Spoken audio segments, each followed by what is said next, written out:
Happy holidays from Dr. BeeWell.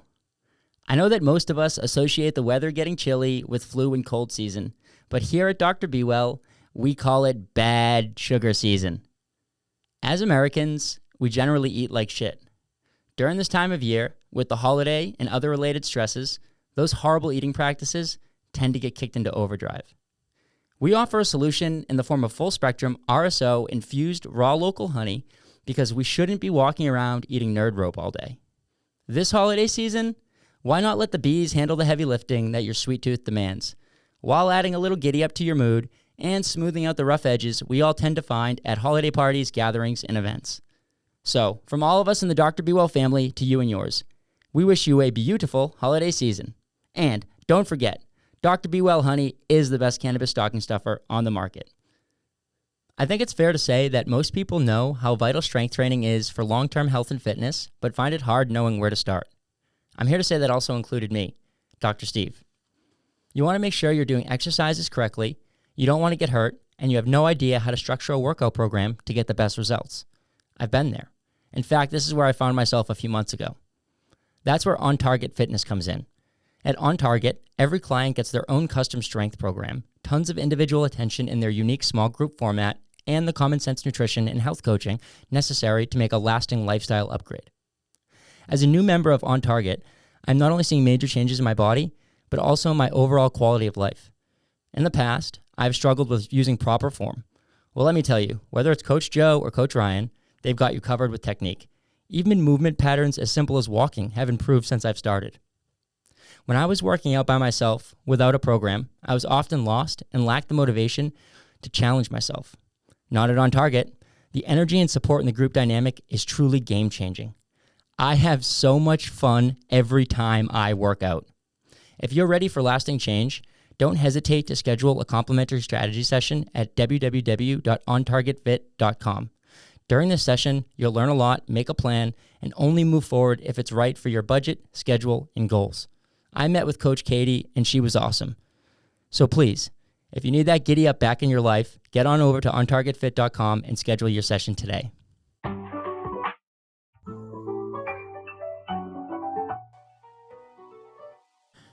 Welcome back. Today, we have an extra special treat for everybody. On my show today, we have a gentleman who has been pioneering the lab space in the Seacoast area since the 1980s.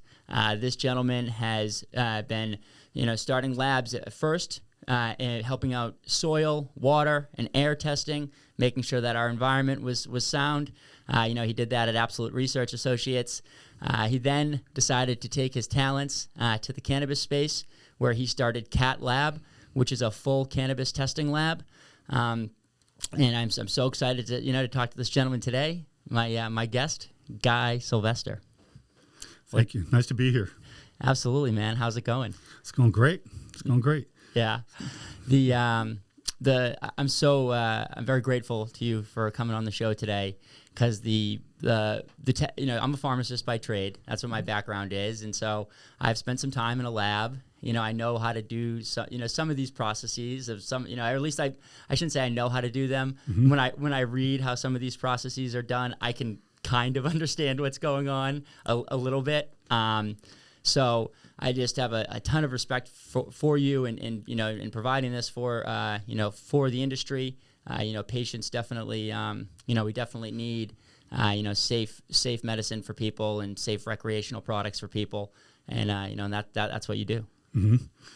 Yeah, I think, when I was younger, I was probably a pretty good chemist. I think as I got older, I know how to pick the good chemists. So both laboratories, Absolute Resource Associates as well as CATLAB in Elliott, Maine, have some great employees and really good chemists, and they know what they're doing. Yeah, no, that's an amazing thing, and a lot of times good business leaders that I see, they have those feelings. It's like I'm really good at finding good. I could be a chemist, but what I'm really good at is finding better chemists. Right. And that's a skill, right? Like you have to at least podcasting, for instance.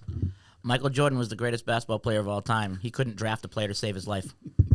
Yeah, right. Yeah, exactly. That's the thing is there are 100% different skills. Right. So like, and two, like in honing that skill is like such a thing that we need to be able to do it. Like you have to know chemistry to be able to pick the chemist, right? Right. So that's a cool thing. I think not only that, you need the right culture. You need to have people that have great integrity, good ethics. You don't want people skipping corners. We have a PhD chemist as our lab director up in Elliott. The lab director that did work in Portsmouth went away about 6 years ago to have some babies, and I brought her on recently as the QA officer at CATLAB. So she's working part-time for us there. And the top chemists, our organics lead, as well as our technical director, both have decades of experience. And the one thing that I do is I trust them that if they don't know how to do something, they stop and they find out. They just don't move forward with things unless they know it's right. Yeah, they don't cut corners. No, never cut corners. Ethics is extremely important in our industry. Yeah, in the lab industry, I think it's probably like the most important thing is having integrity, having good ethics.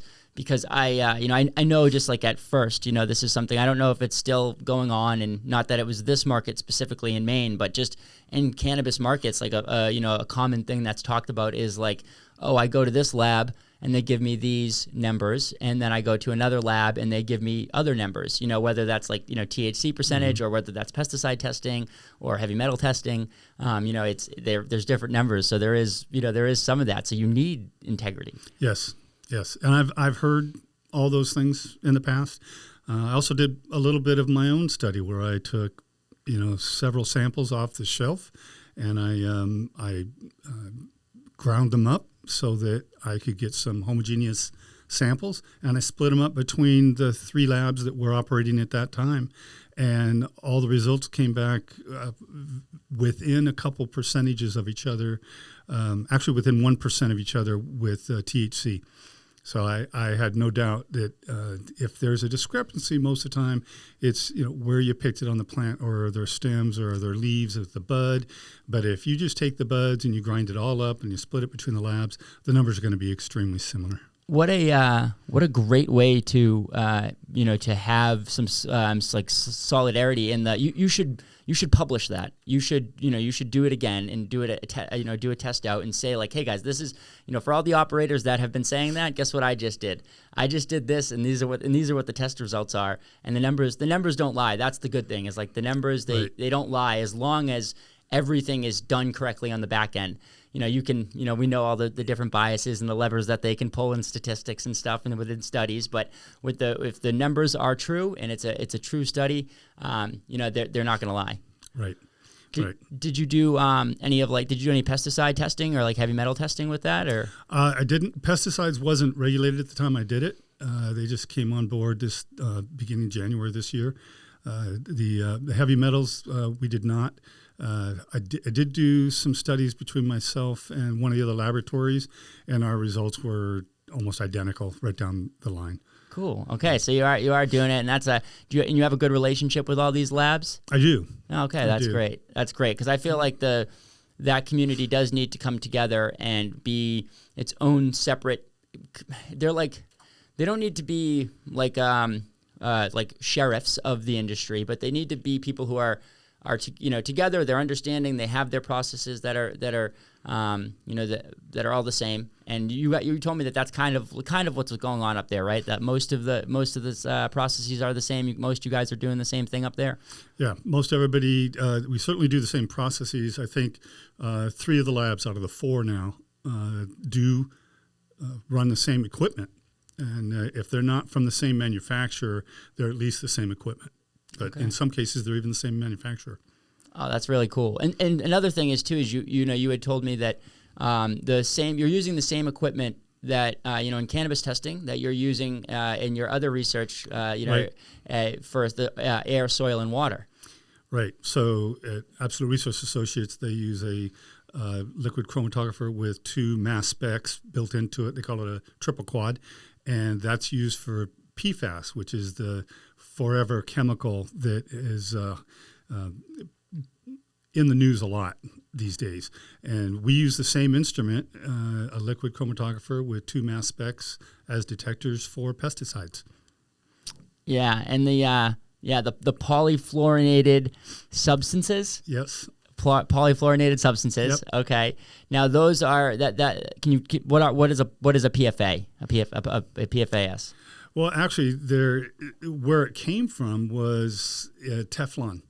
So years ago, as everybody was buying up, Teflon pots and pans because you cook and it didn't stick, but eventually those pots and pans either get thrown away and they get into the, soil and then into the groundwater tables, and then we end up drinking it, or you're cooking with it and you're getting exposed to it that way. So research has shown most people today have it in their blood system at very low levels, but the younger, babies and things of that nature, as they grow and they continue to get exposed to it, it's a problem. Have we started to curb that at all? The PFAS? It's becoming more and more pronounced as far as I'm concerned. The laboratories that are doing the PFAS work are very, very busy right now. That sucks. That sucks that we're poisoning our earth, and we're poisoning the earth that we're leaving behind for our kids. Yeah, that's really tough. I think they're learning. I think some of the many towns are putting their own filtration systems in, and they're all testing. So the good thing is everybody's testing for it now, so they know if it's there, and they know when their water's clean before it goes out to the public. So is that what happens? Is like a town, they test all their water, and they treat it for whatever they have to treat it. Now, can you treat it for PFAS? You can filter it. You can filter it. Yeah. Okay, you can filter it, and that's like a micron filter because it's the size of the molecule. Micron filters. Usually, their reverse osmosis is one of the better ways to do it. Okay, can you explain reverse osmosis for the audience? Reverse osmosis is more along the way of when you're filtering, and I would say you are reversing the filtration process so that you can get smaller and smaller particles to be filtered out, and it's done. Let me see. What's the best way to explain it? I would say that it's probably the better way to explain it is you have chemicals that go through filters, but when the pores are not small enough to catch these very minor particles, the reverse osmosis is more of a reaction that you can tighten that up. No, so tighten that up because it goes against the gradient, so it comes back. Yeah, it does, and I'm not doing a very good job of explaining it, but that's okay. Does it have anything to do with pressure? Well, any of it does when you're pressurizing it through filters. Yep. But I think the bigger issue is that the municipalities and the states are all testing. They're all aware of it, and they're filtering the materials out before it's going out to the public. Yeah, that's so important that we're doing that, because like I think about it all the time, like water, right? Like you look at water and we just see it, and it's something that is it always looks, unless it's dirty and it's like it's discolored, then like obviously then maybe something's wrong with it. But like a lot of the time, that's not the case. Water is completely crystal clear. It looks good. It tastes okay. But then it's really, there's a ton of shit in there for you. Right, and that's why most of the labs are looking at parts per million or parts per billion. And when you're looking at parts per billion, you really can't see it. Most of the time, you can never smell the contaminants. By the time you smell a contaminant, it's usually a bacteria of some sort. When you have chemicals, unless they're solvents of some nature, then you can't smell them either. Okay, so that makes sense. So like unless it's like a solvent, unless you're mixing like alcohol and water together, then you're going to be able to smell that. But if you're just putting other chemicals in the water, it's just going to kind of be there, right, and be masked. Right. So in the past, a lot of the chemicals were from a lot of the hazardous waste facilities. Hazardous materials would go into commercial dump sites, and the commercial dump sites would then have water or rain, and it would get into the drinking water table. These days, they go to specialized hazardous waste facilities, and there's materials that go with drums, or there's materials that have plastic liners, and the contaminated materials cannot get into the drinking water. Yeah. Okay. Do we worry about any of that, like the plastic leaching, or is it a specific plastic that doesn't do that? Yeah, there's specialized plastics that doesn't leak through. Okay, so that's cool that we've been able to at least invent that. I know like plastics is like a pretty bad thing, and there's like microplastics everywhere. That's another thing, right? Right. If you look at any specialized waste sites, they actually have monitoring systems on there, and then monthly or quarterly basis, people, usually environmental engineers or consultants, will go out and take samples from these places to make sure it's not leaking or it hasn't broken through any of these plastic liners. It's pretty amazing what what the stuff that actually has to go on to keep 330 million people safe. Right. And we're kind of safe. It's like this. It doesn't always work. That's not always the best system, and depending on the area you're in, you might be getting some unsafe water. It's definitely. I know I've seen it in times in our country when that's happened before. Right. You also have individuals that have, some people are more immunocompromised. They might react differently to different chemicals. Other people can tolerate it, particularly if they haven't been exposed to it and they don't have any immunocompromised situations within their own system, and their immune system is built well. But then at the same time, allergies, you know that just by watching allergies. Some people are allergic to certain chemicals or molds, and others are not, and can tolerate it very well. Yeah, that's super interesting. That some people are able to tolerate stuff. It makes sense, right? Like you have an allergy to it, you have an allergy to a mold. I always would have thought that like we're all allergic to mold. We're all allergic to mold, but it is like a sensitivity scale. You're telling me? Yes, it is absolutely with mold, and it's one of the things that there's a department at Absolute Resource Associates that has an indoor air quality department, and they go to either commercialized buildings or residentials. We work with the military, and they will actually go out and investigate where individuals have been complaining about their health. And then we look for anywhere from Legionnaire's disease to asbestos, lead, mold, other microbials. And once we find them, we bring specialized companies in to clean them up. Cool. Well, now, Legionnaire disease, what is that? Legionnaire's disease is another bacteria that can basically it's funny because when I first started looking into it, I was wondering, well, where does it come from? But it's actually in drinking water. It's just very, very low levels, so it doesn't harm anybody.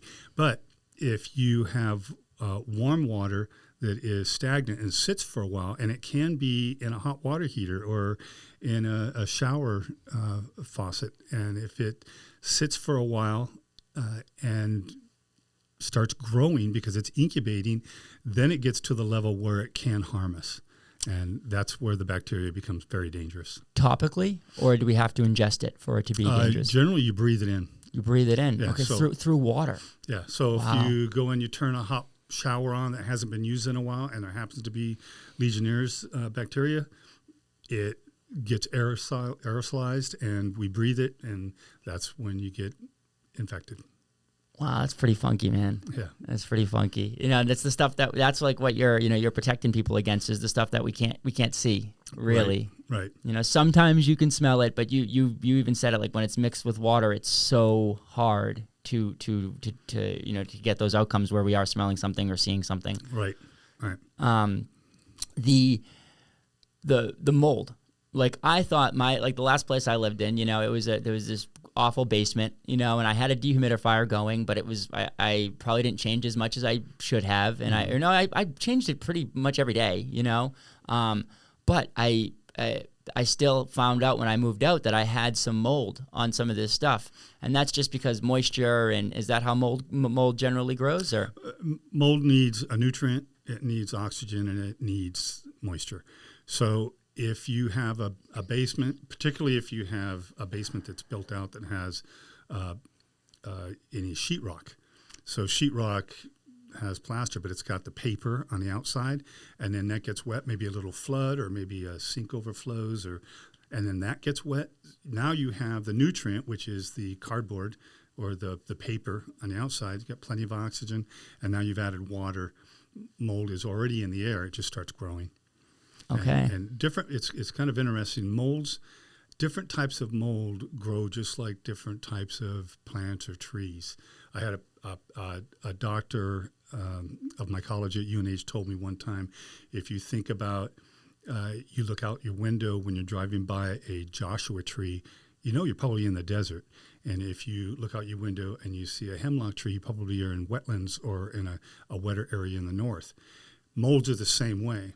You can have something like Stachybotrys, which is known as the black toxic mold. It takes a lot of moisture, usually 90% moisture in building materials. And if it's more dry in the 60s or 70%, you might have just cladosporium growing. In between there, you have aspergillus, penicillium, cladosporium, I mean, all kinds of different molds. But they take different climates to grow different types of mold, just like trees or plants. Yeah, there has to be a purpose for mold. Like, so what's the purpose for mold? Why is it on this earth? What is it? It must help us in some way as well, right? Like, or is it only a negative thing? No, think about fall. So all the leaves fall off the tree. If you take a look at those leaves, once they die and they grow to the ground, there's plenty of moisture on the ground. Then you look at all these black spots all over them. It's mold. So mold is biodegrading the natural waste. Sorry. No, it's okay. That's the reaction that we want. Jacob. I literally had that just was like, because I grew up in New England, so I've seen fall all the time, and I've picked up and crunched the leaves, and I've seen the little blacks. I didn't think. Yeah. I don't know what it was. Thank you. See, that's so it's the step before before maybe like fungus comes in and returns it back to, because that's what fungus is really good at that, right? Is mold maybe does the same thing, or fungus is mold. Fungus is mold. It's the same thing. Same family. But you think of the tree. Tree falls. It's that whole thing about does a tree fall in the forest? Do you hear it if you're nobody around? But if you look at a tree that's been sitting around for decades, you can see how it's all broken apart and it's been biodegrading, and it ends up going back into nutrients and into the earth. Yeah. And mold is what helps things to do that. Okay, so I for some reason in my head I wasn't thinking of fungi as a mold, and I probably did learn that along the way sometime. They probably taught me that in biology or something, and said, yeah, of course that is, and that's its purpose, and so it's a good thing. It's trying to help us out, trying to the natural cycle of life. Right. Okay, so it's thank you mold. Yeah, giddy up. That's awesome. Can you get sick from the mold on the trees and the Well, again, allergies. We all have different susceptibilities. If you have, that's why mold in indoor air quality is a much more problematic issue, because the concentrations get really high. It's closed. You don't have good airflow. If you're outside, you have a lot of fresh air, and mold's growing. It's flowing all over the place. In the summer and the fall, you have levels of cladosporium and other molds that are 10,000 spores per cubic meter of air, which is really high. But you go indoors, you can get up in the hundreds or millions of spores per cubic meter of air that people are breathing, and that's when you can really smell it. And it's kind of, people talk about a dank, dark basement. Well, that's because you've got, water and moisture and some kind of organic material. People put cardboard boxes in storage. They put it in their basement, and the basement gets a little bit wet, even if it's through the cement, just a little bit of moisture. Yeah, cement breathes. Sits there for a long time. You pick up the bottom of those cardboard boxes, and it all falls apart because it's being digested by the mold. Yeah, it's so funny. When my wife was pregnant, she loved that smell, that mold smell. It was like kind of funky. The deep dungy basement smell. She'd go down to do our laundry, and she's like, "I'm like, what are you doing?" The pregnancy mind, it does funny things to us. Women that get pregnant, they all have their good things and their bad things that they that seem to build up. Yeah, exactly. Right. Exactly. It's like, well, I don't know if you should be smelling that mold, but I'll let you, Right. if that's making you happy, okay, giddy up, have at it. Usually it's some kind of food that they want. They used to love pickles. Now they hate pickles. They love pickles. Never did. And, yeah, exactly. Right. It's so funny. My wife's a vegetarian, and she was just like having some of these like she wanted like pepperoni. I was like, what? Like out of all the meats, that's the one you want, pepperoni. I don't think she indulged, but I think she did like the fake pepperoni, which that's a whole other thing. Right. Yeah, man. So it's basically like when we're testing, we're testing air, water, soil, or cannabis. We're generally like in this day and age, we're looking for 3 or 4 things, right? Like it's the mold, it's the pesticides, it's the heavy metals, and then maybe we're testing for bacteria. We are testing for bacteria. Okay. The microbials are bacteria. There's some of the pathogens, like Salmonella, E. coli. Very, very rare to find that. So it's it's microbials across the board, not just bacteria. Right. Okay. Right. And yep, you're right. The heavy metals, the pesticides, solvents. Solvents are tested when there is a production activity that uses a solvent. They might heat things up with butane. And so we look for those kind of solvents. If you are making gummies or hard candies or concentrates, but you're not using any kind of solvents, then the OCP doesn't require you to test for it. So they don't require you to test for the solvent? For the solvent, because it's not used in your production or your manufacturing of your end product at all. What do you think about that solvent? Because there's a big push right now for people in cannabis to go towards like it's not a big push, but there's some people who are starting to market like solventless, extractions. Mm-hmm.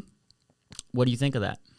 I think that if they can do that, I think it's a better way to go. It's just less chemicals that are involved in the process. Yeah, I think that there are a lot of really good extraction labs out there that don't use any solvents.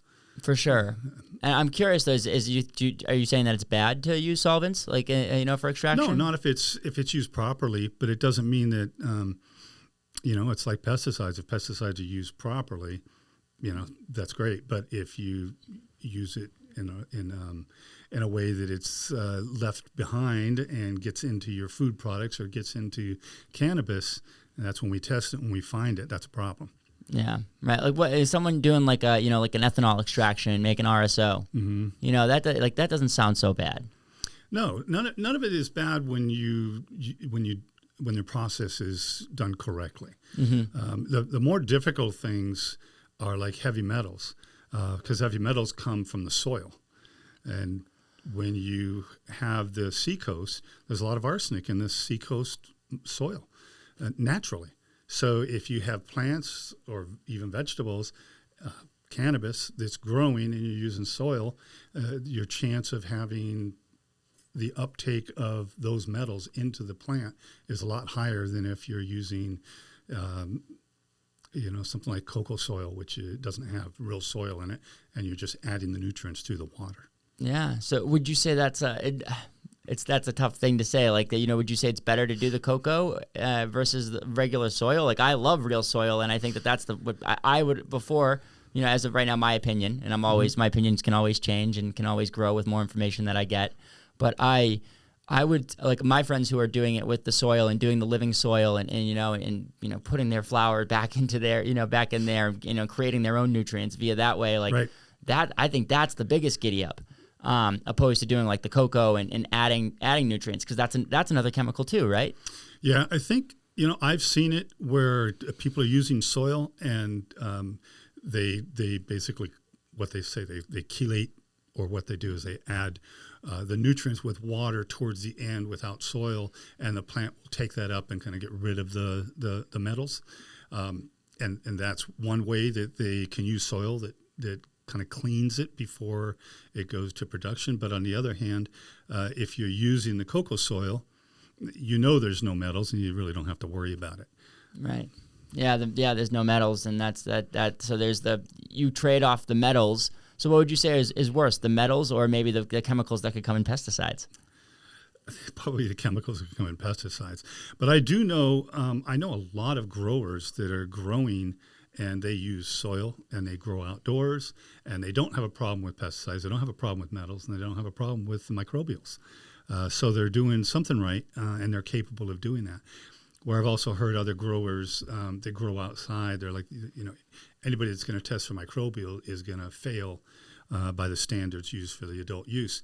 That's not true. We see outdoor grows, having clean products all the time. In adult use? Yes, in medical. And in medical. Mm-hmm. Okay, yeah, because I would have had ventured to guess. I know a lot of my friends who are in medical and also in adult use, but I'm thinking just medically specifically now that are growing outdoors, and they just have such a clean operation. And I've seen some of their tests that they've shown me, and they're all so clean looking. So it's like, damn, you guys are doing this right. And of course they could be giving me someone else's test or like whatever, but like right. I trust my friends, dude. These are good people. They're respected in this industry, and when they show me, I'm like, damn, dude, this is wonderful. This is wonderful that you're able to do this. Right. Keep doing it. I think it's it's got a lot to do with the knowledge and almost an art, like cooking. You need the chefs that are in the kitchens that are making their products. I think the cultivators are the same way. I think the guys that really have a lot of knowledge and treat it as an art and a love and a passion, I think they can do it right, because I've seen the products and I've seen how good it looks with the testing.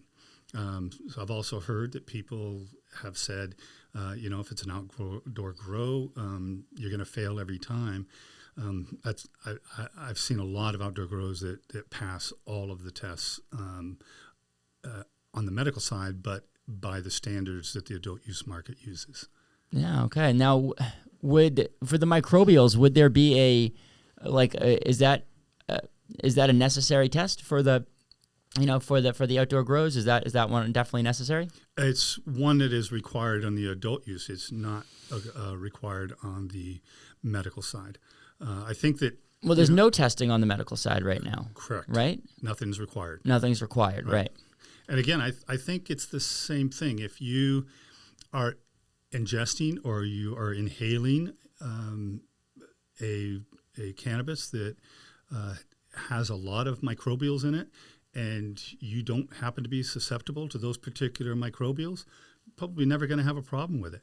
If it happens to have some microbials in there that you are personally susceptible to or allergic to, could create some problems for you. Yeah, so the best way is just to get them out. Right. Get them out. Right. And so if people are doing it and so there's a successful model out there, so people should be able to do it, and that's great. Now, I'm curious about the arsenic. That's just because it's in the soil here? Do you know why it's in the soil? Well, a couple hundred years ago, a lot of the orchards that were in this area, they used arsenic as a pesticide. Okay. And now it's in the soils, and it's very heavy in the New England seacoast area. Mm-hmm. That's so funny that they were using arsenic as a pesticide.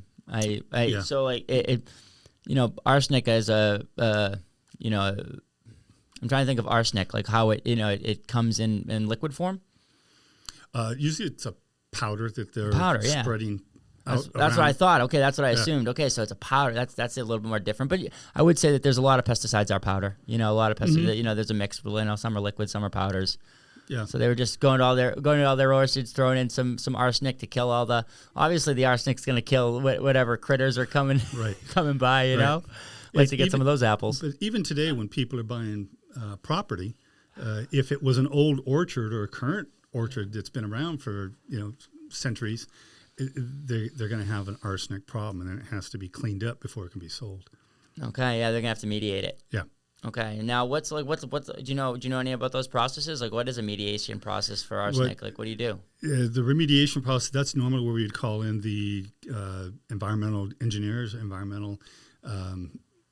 sometimes environmental chemists that work in the field. Okay. But most of the time they're having to remove that soil and replace it with clean soil. Wow, they get a full replace. So that's the when I think about remediation, I think about like they're adding something to it to make it better, and they're taking out a little bit of it and putting in some more soil. But in this case, you're talking that they're fully removing it.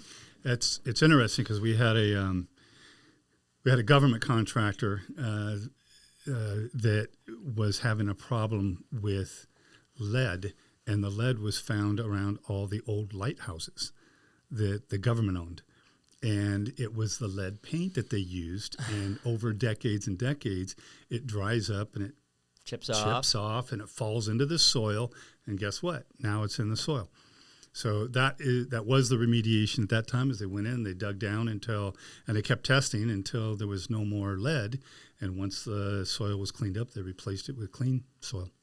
Okay, that sounds pretty good. It seems like we're just like a big toxic soup, like we're all swimming around in. And I know we gotta feed ourselves, and we gotta smoke our weed, and but like it's hard. It's like we just I think we over cultivate the land.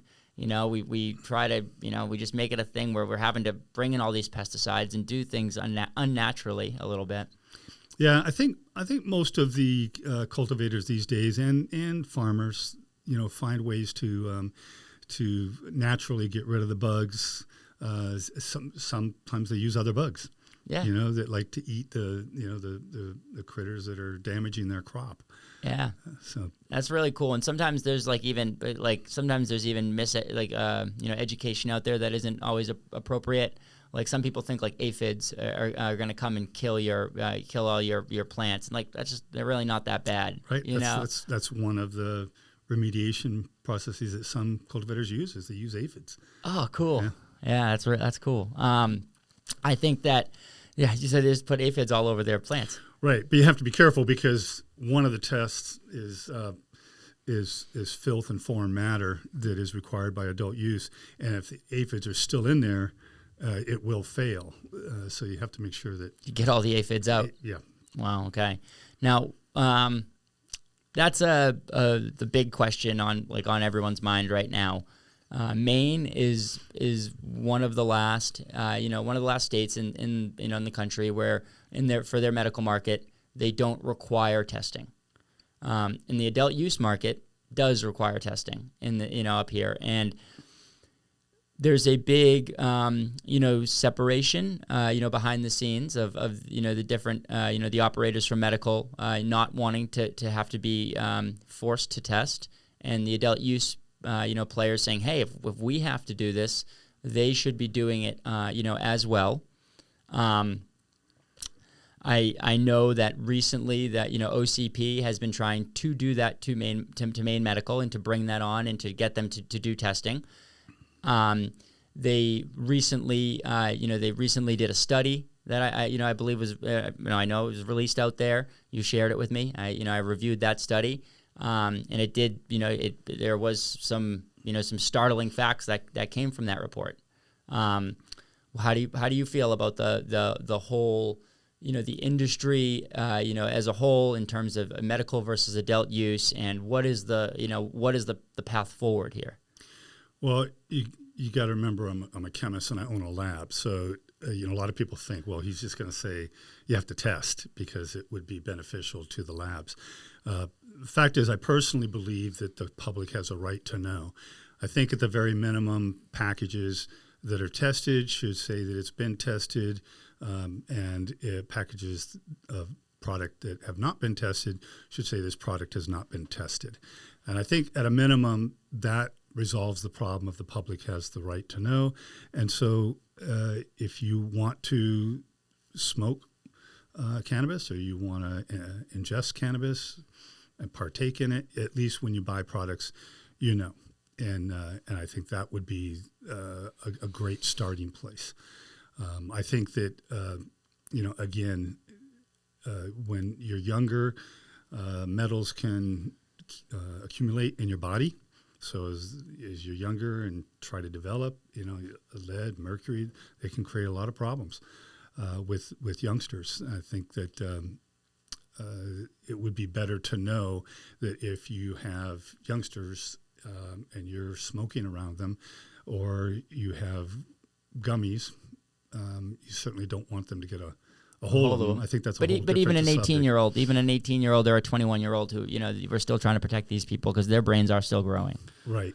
So I think that just having the right to know, you can say, okay, I'm younger, I'm probably going to choose a product that's been tested, but at least the public, when you buy something,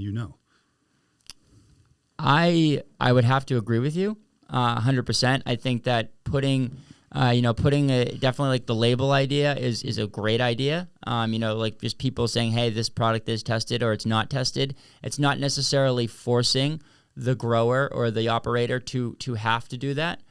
Because that's the problem, guys, is there's a system that adult use currently, so it's not just like, currently adult use doesn't just want Maine Medical to start to test. They want them to be tracked and be part of the same system that they're a part of, right, which is called metrc. And metrc is a software system that is seed to sale. You have tags on your plants, you have tags on your seeds, tags on your plants, tags on everything, and it's all being processed through this system, and it goes to the test. It goes to the test with you. You have access to this, right? You have access to the people. Oh, it's mandated for us to use. It's mandated. So yeah, you explain it then. Yeah. So once we receive it, we have paperwork. We also have it's electronic. So we have to put information about how much cannabis did we receive, and does it match the paperwork that's in the track and trace system, which is metric. And if it doesn't, it gets kicked back.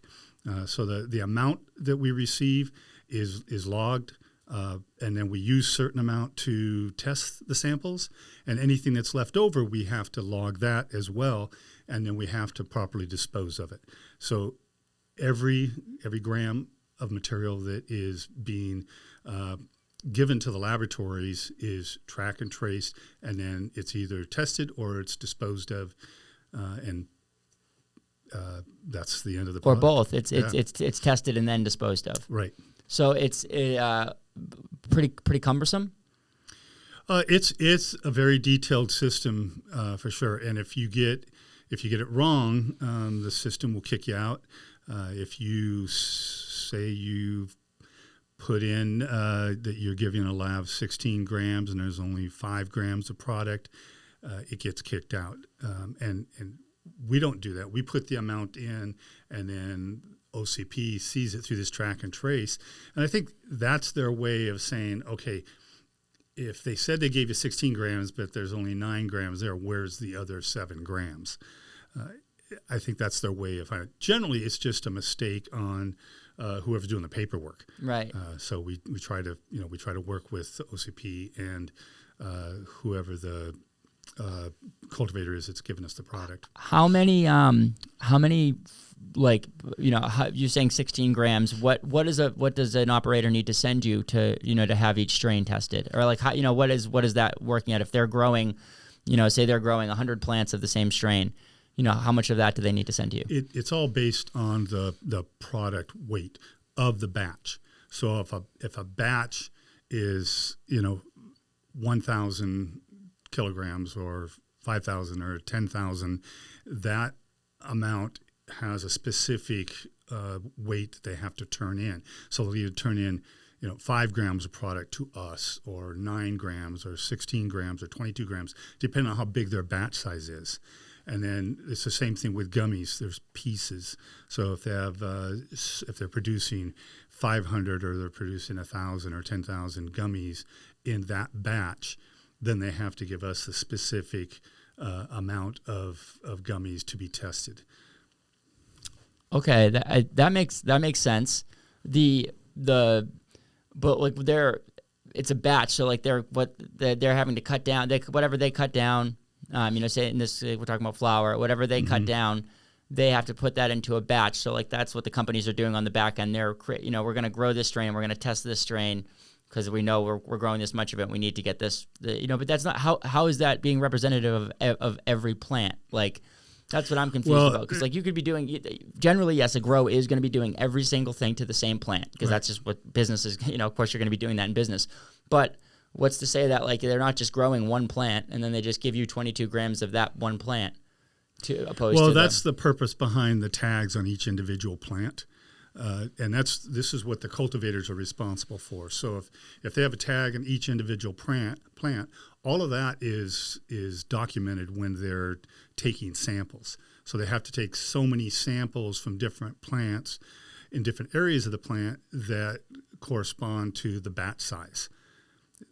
So it's supposed to be a representative grab sample to allow the OCP to say, okay, they've taken samples from different areas of that strain, and it's a good representation of what they are producing.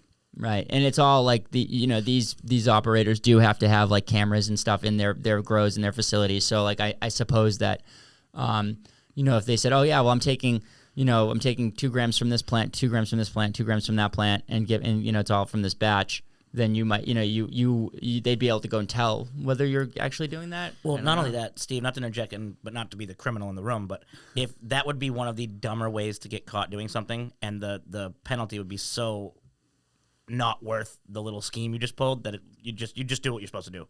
It's not. There's no benefit to trying to scam that. Yeah, especially if you get caught. Yeah, no, I completely understand that you're not that's not the move, or you don't want to do that. I'm just trying to understand like why, how the system is, how the system is working. Right. And being better point. My fault. No, all good, baby. Completely representative of like the the number that you're getting, and right. that's just that. I guess you are doing that. And it's right, and it's the same thing with the kitchens. So the kitchens make 1,000 or 10,000 gummies in their particular batch, and it's all being monitored. They have to document it. They have cameras on them. It does seem like I know that the OCP has gone out and investigated or inspected, and I've heard from different customers who are our customers that are testing that this has occurred. I've not really heard of anybody getting busted for that. I don't know that they don't do it, but from everything that I can tell, that's kind of something that they would be easy enough to do correctly. So why? Yeah, they're doing it. Go down the wrong path on that. They're doing it correctly. 100%. I agree with that. Now are the cameras and that monitoring system, is that a necessary thing for this track and trace program? Because it seems like something that OCP would want to. OCP is Office of Cannabis Policy. That's what we call it here in Maine. So they would want to, like they can go and look at the cameras and look at is that something that they would want the medical? Because I'm just trying to get the audience to see like this is a big cost. This is a ginormous cost. Mm-hmm. That would be, the software, having to create maybe, new stuff within your facility, whether that's like CCTV, some type of recording, whatever it is. Yeah, the security system's definitely a huge cost. I mean, the laboratory, I think we have upwards of like 30 cameras in our facility. And what I was told when I asked, how many cameras we need, they said if there's a fly on the wall and you can't see it, you need a camera. So we had cameras all over the place, and then when we got our final inspection, they basically said we can't see their face walking through the door and turning around and walking back out the door. So we had people coming in that you had cameras on, but they wanted it on the coming out as well. So that's something that the cultivators, their security system is even bigger than ours because their facilities are bigger. They got more going on. More robust, yeah. So that's like it. When you say to people like, "Hey, medical guys, you need to take on this program. You need to start doing metric." It's not just like, okay, fine, whatever. The $19.99 a month for the software, we'll pay it, and we'll pay our employees to have to do all this extra work and the extra work that goes into that, the paperwork, the recording of it, the accounting of it. It's going to be like, no, we actually have to make this ginormous investment into we have to change our business model. We have to change our SOPs. It's a huge cost. Yeah, I'm not a cultivator, so I can't tell you how to cultivate. I know because they're my customers what they're doing most of the time, but the fact that they do have to go through metric, and anybody that's gone from medical to adult use, it's usually the metric that's difficult. It's not only that, for people that are already in the adult use system, and the person that the cultivator, let's say, that is using metric and they're documenting everything, and they leave a company and somebody new has to do it, there's always a huge learning curve. It often takes weeks or months. Wow, so that's a lot. That's a lot to put on people who are, all are small business owners. A lot of them don't have outside. Some of them do. Don't get me wrong. There's some definitely outside funded, BS places in Maine that are running. But most of these places are small business owners. People who, were legacy beforehand, or they did, they were landscapers beforehand, and they said, hey, I want to throw my hat in the ring here. Yep. So like I see see what you're saying, and we need to have. I care about the patient the most, the consumer the most. Mm-hmm. So I want everyone to be able to operate their business and to be successful operating their business, but I care about the consumer and the patient the most. So there's a compromise to be made. I don't think that you need to force this, this metric system on, on the medical people in the medical market. I think you do need to get them to test, and I think that there's definitely ways that are being talked about within the state right now of ways to do that. You and I, we talked about how, currently some cultivators and operators are coming together in the medical space and saying, hey guys, let's self-regulate. Let's self-regulate so that we don't need to deal with, we can not have to deal with this BS. Because guess what, guys? Already, I would say, and you'll know better than me, but from being out there and talking to people, I would say that already 50 to 60% of the medical, at least the successful medical people, are already testing. They already have some type of testing within their program. It's definitely not like the adult use, where it's tracked from every single plant. But I know that every time that the good growers that I know, every time that they take down a harvest, of course they're handing over 20, 30 grams to a lab to figure out what's going on with that cannabis, so that they can then tell their patients what's going on, and to make sure that they're doing right. They want to. This is data for them. Data. Okay, this is we did this and we got this outcome. Without that, it's you can have good flower and you can sell it to people and they can get high, and sure, but like you don't actually know what's truly going on without those numbers. Right. I think with any industry, you're going to have people that will jump in and do what they think is right, and there's going to be people that just don't want to do it. And I just think that's part of that's just part of human nature. I think if it becomes regulation, it's different. I've actually been working with a group of the medical cultivators that have had a lot of questions to me about how do we self-regulate.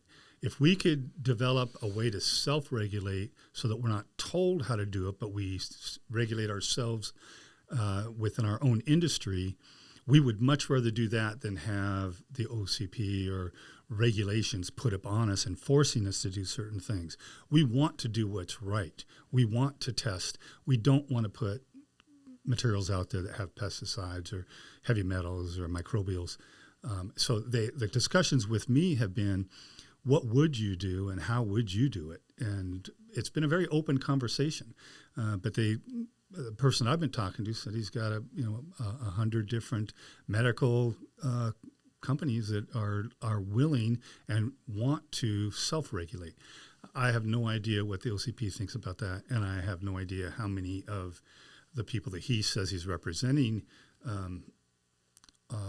would be willing to self-regulate. But it sounds like that would be a good idea if they could self-regulate and show that they are putting out a really good product, and yet they're doing it the way they want to do it, and not the way they're told to do it.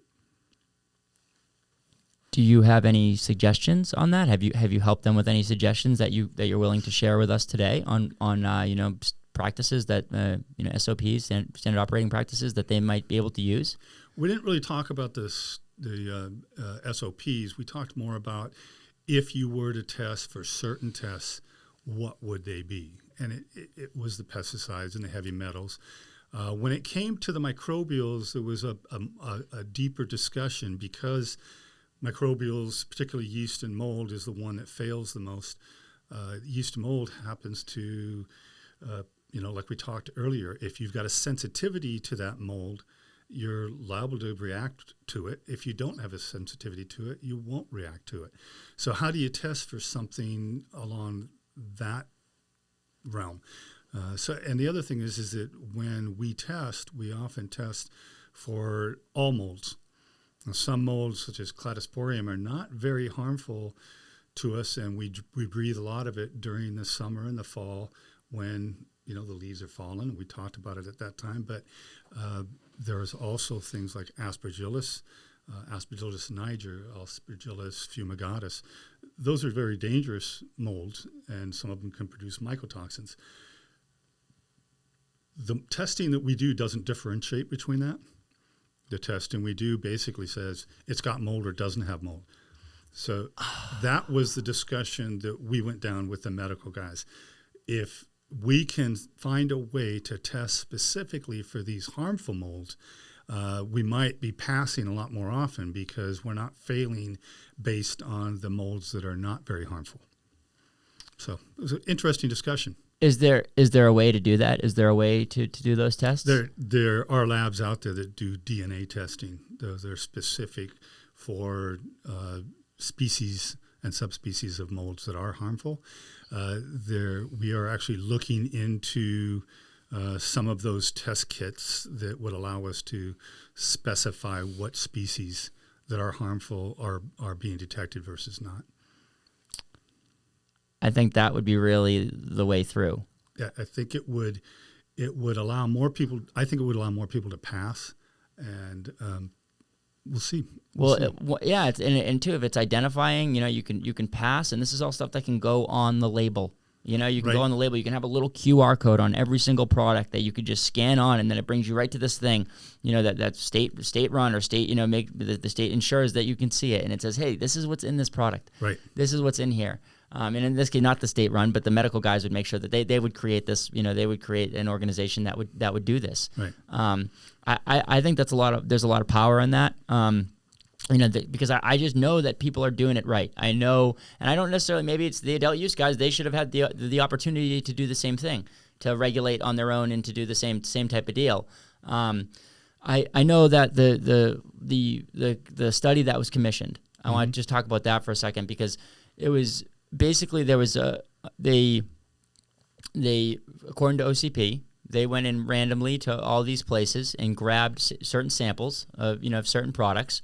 I believe they got like 126 products, and of those 126 products, they said 30 failed for yeast and mold. So that's the big one that you said that most are going to fail. So that's a fourth. 26 failed for pesticides, 4 failed for heavy metals, and then 1 failed for a filth and foreign material. Mm-hmm.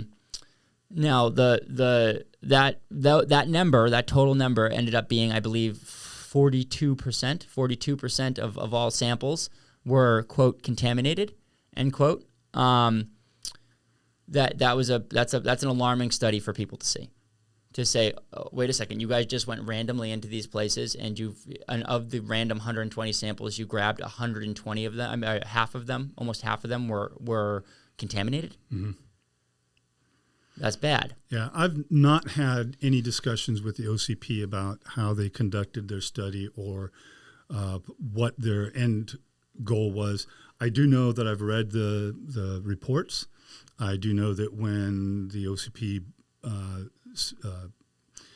employees that went out and grabbed the samples, they brought them into the 3 labs that were certified at the time. So the 3 labs were very aware that the OCP was grabbing samples because they were end products. They were packages off the shelf from specific dispensaries. Which is different than what you normally get, because normally you're just getting a package from a dispensary that's not an end product. Yeah, it's prepackaged. It's prepackaged, right? You're almost never seeing that probably unless you have some customer come in who wants to test a product or some random person just wants to test a product. Very few and far between. Yeah, residential will come in with a package and say, hey, I want to test this. I just want to see what's in it. We get that from time to time. Time to time, but few and far between. Very. Yeah. Okay. So I said, yeah. So you guys knew this was going on. So for people just to have an understanding, the OCP they switched directors. About a year ago now, I believe. Right. December 2020, and there's a lot of talk that maybe the OCP director is has stake in metrc. He has relationships with metrc. Just because of previous relationships that he used to have. He was when he was at the Brookings Institution, he was a co-founder of the Brookings Institute. He was a co-founder of this company with these 2 gentlemen. Now, one of these gentlemen is the CSO of metrc, and they had there's been some times where people have asked him, like, were you a founder of this company? We see online that says you're the founder of this company, and he's denied that. So that just makes me as a consumer worried, as a person who's in the industry, because we want everything to just be done for the best for the industry, not because somebody is maybe has stake in it. So a lot of the medical people, not necessarily that I'm saying this, but a lot of the medical people's point of view was that this guy was coming in to make sure that Maine was the last, state that didn't have medical testing. This gentleman was coming into the state to ensure that no matter what, Maine Medical was going to get testing. Mm-hmm. This study makes it seem like if you're a person in Maine and you just see this, you're just a regular consumer going by, you go to your local dispensary and you see this, this article in the Seacoast Online or the Portland Herald. 50% of the stuff that I've been getting is contaminated. What are you going to think? Yeah, test those fuckers. Right. Test them. Make them do the same as the adult use. Are you serious? We've been getting poisoned this whole time. So that there's a lot of scare out there right now. That was was put on every single publication. But what are you thinking about it? The study. Yeah, I think. First of all, I don't know. I've never actually talked one-on-one with the new director. I did talk with the old director quite a bit. The new director, I don't think, had anything to do with putting metrc into place because he wasn't here when it was put into place. But I have no idea what his association is or is not with metrc. Seems like it would be easy enough to find out. But as far as the study goes, I know that, it was arbitrary on how they grabbed the samples from the dispensaries. Did they have a list of specific dispensaries or specific cultivators that they wanted to go grab samples from? I don't know. The way that I read the report, they were grab samples. They just went out and arbitrarily picked certain ones off the shelf in hopes to show that this is what they were going to find, and that's what they found. You'd have to ask the OCP about that. But certainly, if you look at it and you see that this is the level of contamination, it doesn't look good on the medical side. It looks like they need to do more as the adult use. If I was the public, that's what I would be reading. Yeah, if I was the public, that's what I'd be reading too, because I think it was like adult use. They had it as like it was only like a 3.4% compared to the 42% for contamination products, because they did test some adult use products as well. And Guy, maybe you can expound on this. And sorry to interject again, but is this maybe a case of? And I'm not trying to insult our listeners or insult anybody who's worried about anything or people who want testing. I get it, safety first. But is this maybe a case of we have a lot of resources, but people don't necessarily know what they're looking for? So, yeah, they can get it tested, but if they don't know what the test means, then what's the point of testing it? That sort of situation, I feel like, is arising a little bit. Well, just to clarify your question. To clarify my point, is like, if I grab something, I just found out today through this episode that, mold is the thing that's on leaves when they fall on the ground, that mold and fungus are the same thing. So there was a whole blind spot for me when it comes to mold and fungus. So just because I got a product tested and you said it had mold on it, that doesn't represent anything to me beyond it has mold on it. I don't know enough to know whether that's good or bad. Oh, right. Yeah, exactly. Yeah. So what he's saying is because that Thank you, Steve. Clear me up. I'm 100%. Like there is we need to educate the public because there's that 42% rate, failed contaminants. But you educated us today and said, well, guys, like of that, actually 25% of that 42% came from mold and yeast, and we don't even know if those were bad molds or bad yeast. They might be tolerable. And is there food products where yeast and mold are tolerable? I think the difference there, and let me go back a little bit. I think historically, we look at California condors and we look at the bald eagle, how they almost went extinct because of pesticides. So I think mostly historically, we are all aware of what pesticides can do to the environment and to us as humans. Now, the environmental industry tests for those kind of pesticides that have been outlawed already. The pesticides that we're testing for, we don't really look for those. We're looking for the ones that are in use. And so I think there's 59 pesticides that we're looking for. If you go to an environmental lab and ask to have their normal pesticide run by a particular EPA method, I think there's 8.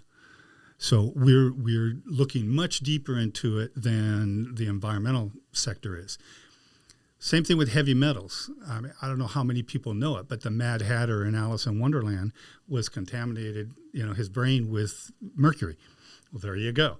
So you have these problems with metals, and if people knew that, they would know that heavy metals, arsenic's one that, that all you have to do is watch a movie where a husband or a wife poisons the other one. Well, what are they using? They're using rat poison, which is usually arsenic. Yep. So we're pretty aware of those. I think when you come to solvents, it's the same thing. Lead in gasoline, we're all aware of that one. Solvents is the same thing. We see a lot of solvents that have been out there, and that we know that they're harmful, and that when we breathe them, that there's solvents there. You can smell it. Yeah. But we use acetone. I mean, people use acetone to remove fingernail polish. So makeup. But you don't drink it or ingest it. So when you ask about microbials is a kind of a different ballgame, in my opinion. I don't think people do know as much about microbial contamination. They hear about E. coli because people die from E. coli poisoning in foods. They have salmonella, and people die and get very sick from those. Those are pathogenic microbials. Same thing with Legionnaires. But when you come to mold, Roquefort that is a mold, and it's blue cheese. That's what we're eating is Roquefort cheese. You can go to the store and buy it. Is that harmful? I suppose if you're allergic to blue cheese or Roquefort, yeah, it's going to be harmful to you. But most of the population, you're buying it, so it's not a problem. So it's the same thing. We're looking at it.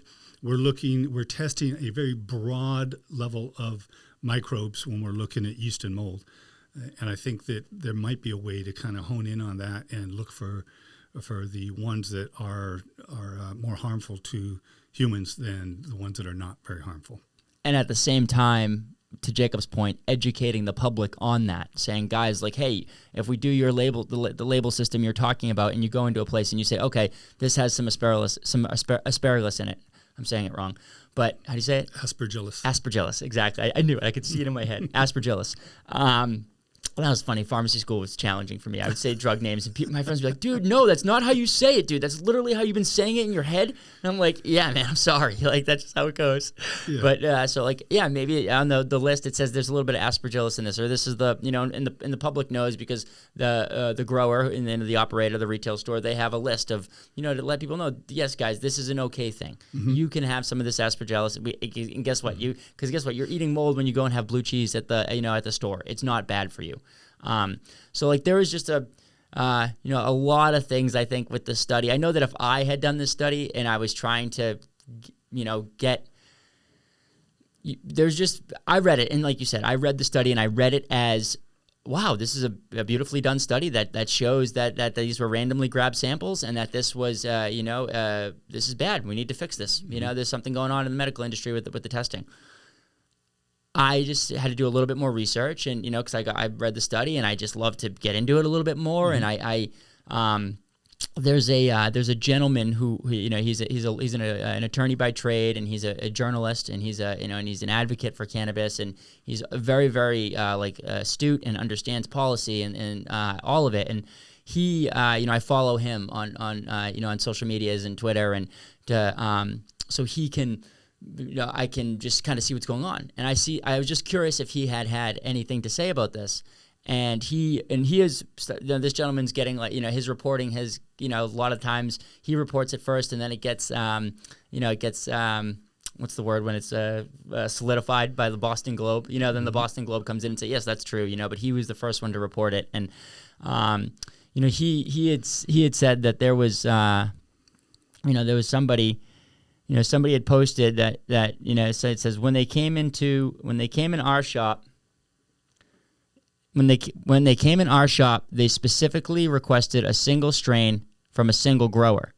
They didn't care about anything else, just that one strain from that one grower. When we didn't have that strain, they drove to a different store in Warren looking for it. ... Seems cherry-picked to me. Later, when I reached out to the growers, they explained that that was the last strain they had not passed testing. So OCP got that info on what failed and then went out and looked for it. And it says they never got that strain as a sample since it never made it to the shelves after not passing initial testing. So that never got out there. That's what this random person posted on Facebook, and you know that works at the store. And then this gentleman who, if that was just a random person posting on Facebook, I don't know.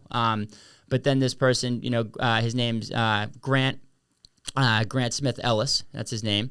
He said, you know, just days ago, regulators in Maine alleged that the same products in the state's medical system were contaminated. Now, amid allegations that the OCP has close ties to the state's infamous adult use operators, many of whom have tried on multiple occasions to use OCP to shut down most medical operators in the state, deeply concerning allegations have emerged over the weekend indicating that OCP engaged in fraud when collecting data for that recent study. Specifically, alleges at least one store employee on social media, the OCP was only interested in obtaining a specific strain for testing from that shop. Parentheses, a strain that, allegedly, OCP knew would fail. If these allegations are true, they represent a shocking manipulation of the public health data collection process used by OCP. That is the kind of behavior that, without question, will catch the attention of lawmakers with Maine's powerful Veterans and Legislative Affairs Committee, currently in charge of OCP oversight. Now, that is one of the biggest things they taught me in school. You know, when I was learning how to decipher clinical research. You know, when we were going through statistics, and I was taking these classes, they told me that, you know, selection bias. You know, there's biases everywhere, and we have to always be controlling for our biases. And this, to me, it seems like this is a huge red flag that this could be a selection bias. That they went in, they kind of cherry picked their guys, and that was when, like, let's just do a real test. Let's just do it for real. And maybe they did do that. That's just, you know, one person reporting this. But the fact that it is being reported on both sides does give me pause. Yeah, I've not heard that. I have no idea whether the OCP did that or not. I can tell you that I'm very aware that when somebody on the adult use side has failed for yeast and mold, I'll ask them two questions. I said,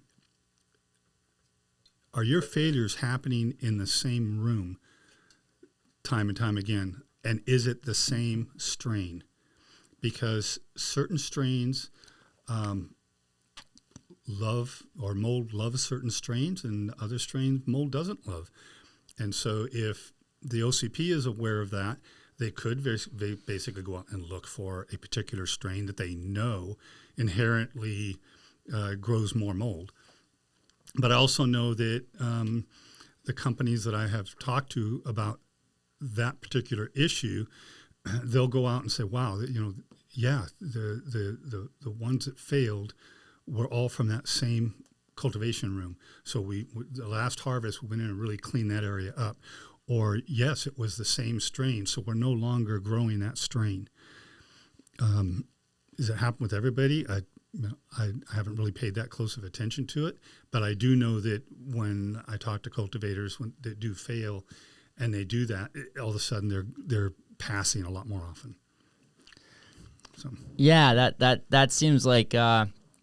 I thank you, Guy, for being like a super forward, honest, This is you're the guy who I want running in my lab. You know, you're the guy who I want running our lab in the state because you have ethics and you have morality and you have integrity, and that's so important here. And you know, you're telling me away. Like, guess what, guys? Guy would make more money if the medical people went to went metric system. He would get more testing. It would be easier for him.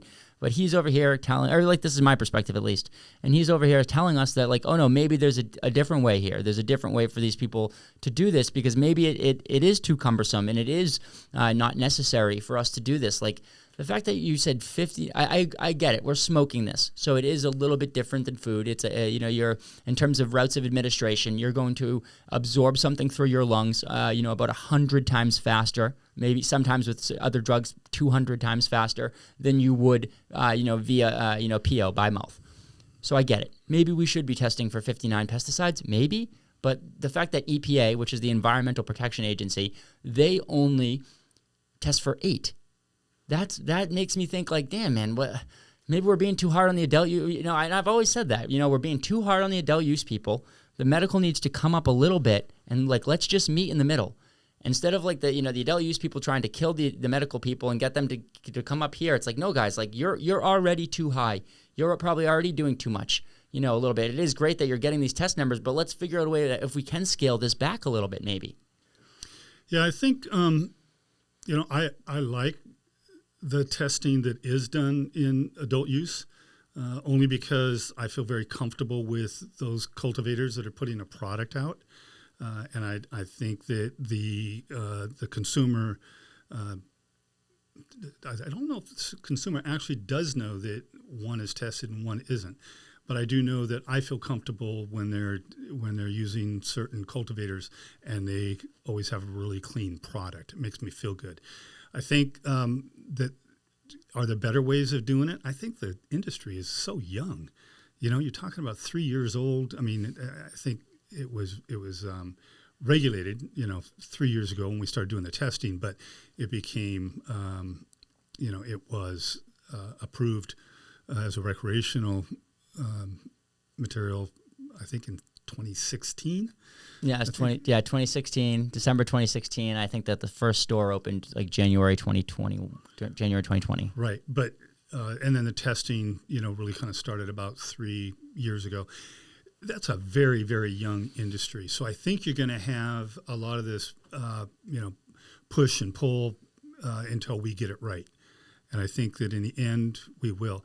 I know that a lot of the testing that we're doing is based off of other states. And we took other states and we did a lot of research on what the other states were doing.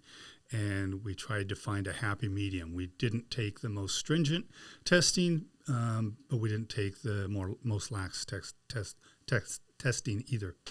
And that's I think that's great that you guys did that, and I have full trust in you, and I think that you're doing everything 100%. The thing that I get worried about that when we're taking policy from other states is that, and I know this to be fact, that the OCP director, the current OCP director, he's from Colorado.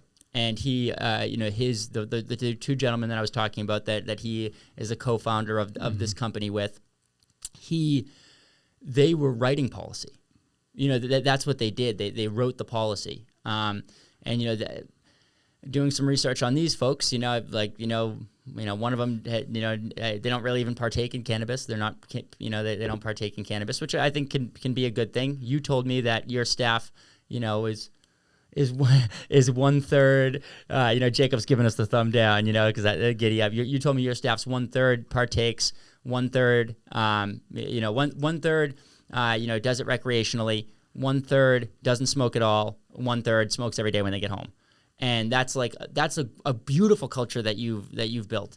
And that should be everybody. And I think that some of these laws that were being written, sometimes they were being written by people who, didn't have too much experience in the industry or didn't really know. And hey, we had to figure it out. So I guess I'm thankful that these people did, took the time to write these laws, but we just have to make sure that they're not trying to control the industry so that they can make the most money possible, because they are the ones who wrote these laws and they understand them. Right. And that's, I think that you coming over from Colorado and seeing that, that what these guys did, it's it's a little messy when you look into the backgrounds of them a little bit. It's a little gross. And it's I never want to think that. I never want to think that people are manipulating it, because I'm such I think just like you, I'm such an honest businessman. I just want to do good business. I just want to make the world better in a way that I can with the skills that I have and share that with people. But not everyone's like that. And that's what I'm nervous about, that maybe there's a situation here where the leadership is there's too much that's going on, conflict of interest wise, that, for them to be, shepherding it in everything in the right way. Now, I think that we're powerful. People are powerful, and it is such a young industry, and we do need that. We don't want to go too high too quick, where it's hard to get back. It's hard to take things back. Mm-hmm. Once you give them up, it's hard to take them back. So the adult use, guess what, guys? You guys are already in metric. It's going to be really hard for you not to be, to get some of those to draw back on your testing a little bit. So they're going the other model of saying, no, let's make it hard. Let's make it even. We know how to do this already. Let's make it harder on us and harder on them too, because they're taking sales away from us. They're taking business away from us. I don't think it doesn't need to be that way. We just need to be careful of what we give up. And I think what the people are doing here, coming together and talking about self-regulation, like that's not, they're not just showing up and yelling and saying, hey, I think that you're wrong and this is a thing that you should do and you have all these conflicts of interest in this. And they're saying, well, no, I have a plan. And this is our plan to keep people safe. Mm-hmm. And I think that's cool. I think it is. I think, the honesty thing, you take all businesses from all walks of life, and you're going to have some owners that have a culture of honesty, and they won't tolerate, unethical behaviors or people that aren't honest about what they're doing in their work. When it comes to a laboratory, everything we do is regulated. I don't know if people realize how regulated we are, that every sample that we run has a negative control, has a positive control, has a curve that we run standards against to see if what the results are going to be plus or minus along that curve, so that when we get a result that's along that curve, it's going to be very accurate and precise. And I'm not sure a lot of people understand that every test we run goes through that.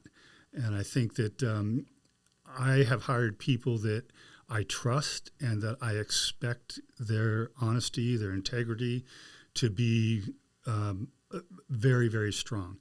I think that if I were to suggest something, I'll guarantee you my staff feels comfortable enough to say that, oh, no, Guy, we can't do that. Or no, that won't work. That won't work. We got to do it this way. They're very good about that. And that pleases me to no end. And I would like to think that the other labs are the same way. But I know that not everybody is honest. Not everybody has that kind of culture. And sometimes it only takes one bad egg to give a laboratory or another industry, the cultivators, a bad name.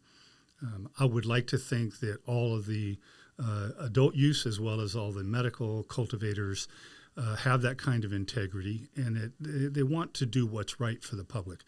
I think it's a little bit different when you're in the medical, because you are saying you're medical and you've got caregivers and you've got patients that are walking in the door. And most of the time, or a lot of those times, those patients are immunocompromised already.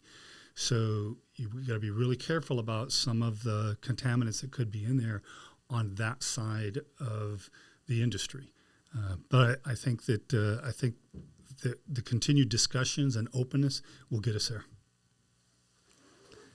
Yeah, man, I do. I think that the openness and the discussions and just going down that path, and just appreciative of you, man, for doing it the way you're doing it. I didn't know, I don't know, I'm a very, I have such integrity in my life. I have such morality in my life, but I would have a tough time maybe, and I'm trying to do that here on a grand scale in the way that I can, but in a lab setting, I don't know if I would be able to have that.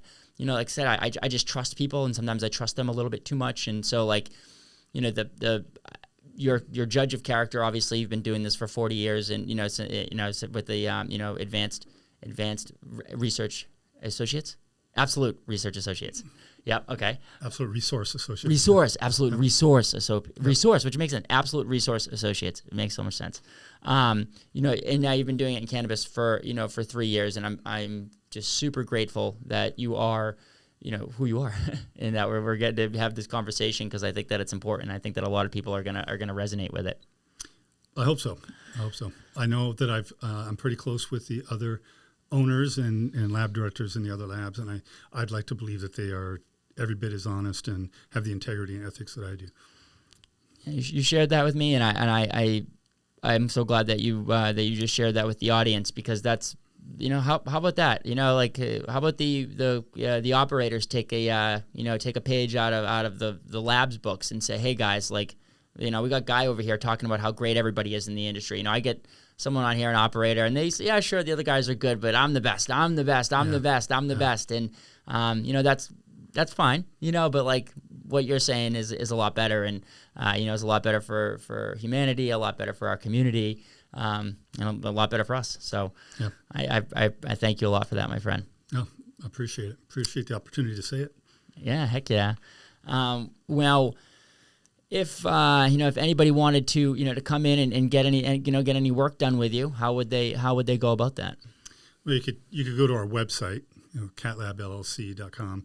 You could walk in the door. You could call us. Okay. There's only 4 labs now that are certified. 3 of us have been certified for 3 years, while Nelson was around as an environmental lab with soil, water, and air prior to the cannabis labs. Nova, a little bit ahead of us, and then we were the 3rd. And the 4th one, MCR, just did get their certifications, I believe, maybe 4 or 5 months ago. Yeah, I used to deal with Nelson, and they're great, and that's who I deal with. Who they're just such a same as you. I went in there and I know science a little bit, because of my degree, and I asked them some questions and they gave me the right answers back, and then just the relationship kept growing. I was like, okay, this is a good thing. This is great, and now we're looking to to get going in the adult use space in Maine and get going up there, and it's great to have a relationship with you, and I'm grateful for that, because I know that we operate in Massachusetts as well, and I love all the labs in Massachusetts. They're probably great too, but I have heard some things, that just about, I think there's probably more labs in Massachusetts than there is in Maine. Yeah. And I've just heard some things. So I'm just glad that you're able to talk about that. And I'm sure that the other 4 CEOs and owners of the other businesses would say the same exact thing. Yeah, it's funny. I do a lot of marketing and sales, and there are some people that won't leave a particular lab, and I'll tell them, you tell that lab director, CATLAB's just waiting for them to mess up, and then we'll take over. So, but we know each other well enough I know that these customers have said that to those other lab directors or owners, because it comes back to me. It's pretty funny. That's what's so good. Exactly. It's like it comes back to you, and you guys are in control of it, and you're all doing the right thing from what you said about the random homogenized test that you did. And I'd be excited for you to do that again now that you guys have started to test pesticides, to see that if that you did tell me that you kind of did a small test with the pesticides as well, and you got similar results, right? Not with pesticides. I haven't done that. The only thing I've seen with pesticides is what the OCP did. Okay. We've done metals, and we've done THC. Okay, it was metals. It was metals. Excuse me. Yeah. Okay, so it was metals, but you saw that was the same. Okay. Yep. So cool. So maybe it would be worth it to do a pesticide test, just to go and see, like, hey, to see. And this isn't, guys. This test is not to see whether there is pesticides in the cannabis. This is to see whether the labs are uniform between all 4 of them, and that we're getting the same numbers. Yeah, I think that the labs have been talking about potentially putting a lab association in Maine together, just for the cannabis labs. And that's one of the things that we would do, is we would do, kind of blind homogenated sample testing amongst the labs, and then we would share the results with each other.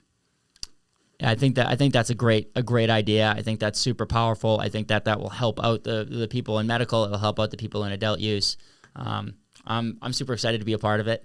Super excited to be a little piece of the ecosystem. So, where can people find you personally, or if they want, if that's something you want to share, if you have like any social medias or anything, if you you can just call CATLAB. Just call CATLAB and they'll find me. Heck yeah. And if they'll give you my cell phone.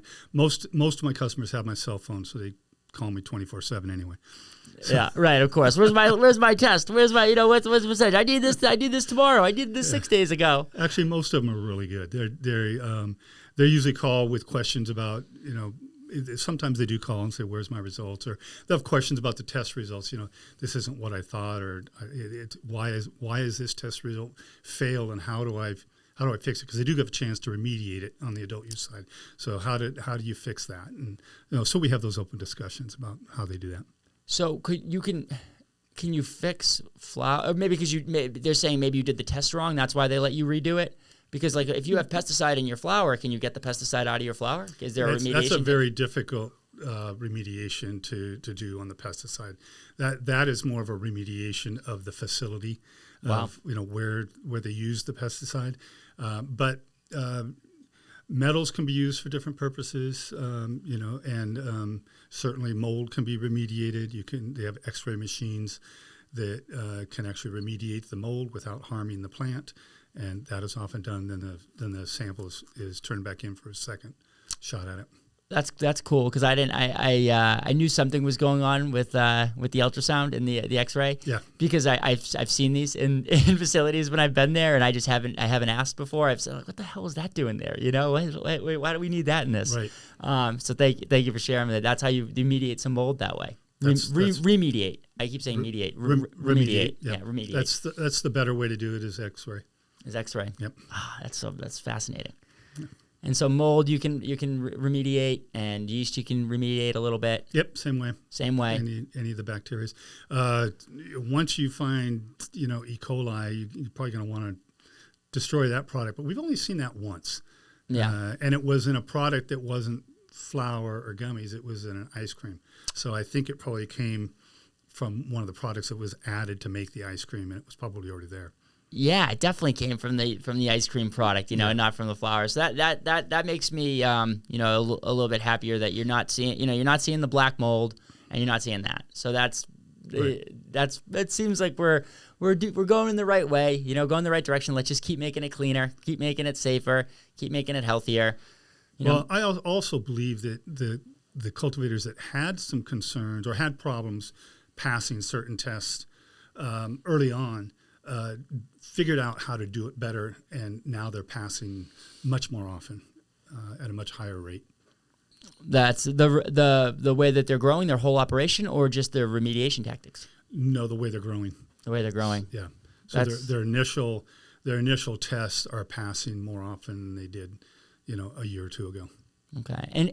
And I just want to confirm, because I know I've said it a few times in the show, but you do get a lot of people that consistently test in medical.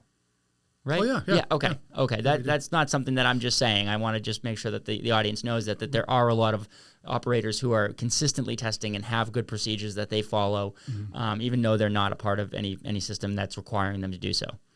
Right. Well, they obviously test for the potency on almost everything. Yeah. But you do have those that come in that in the last 6 months, we've probably had many come in and test for the entire panel. Okay. Yeah, and just figuring it out, saying, okay, this is what we got to do. Let's the only way is through, and we got to figure this out. Let's do it together. Right. That's really cool. The looks like looks like we're we're out of time. If you guys want to reach out to Guy, or have some services by CATLAB, that will definitely be in the show notes. So definitely reach out to him. I had an absolutely wonderful time with you today, man. Absolutely wonderful conversation. My soul, my spirit feels filled up, and is ready to go to further this journey of creating safe and good products for the adult use, for the medical space, and mainly for the patient and the consumer. Yeah, I look forward to making this a better industry and more discussions. Giddy up. Well, we'll have to have you on again then. Sounds good. Okay. Awesome, guys. Well, we will see you next week. If you guys need anything from us, you know where to find us. And until next time, giddy up.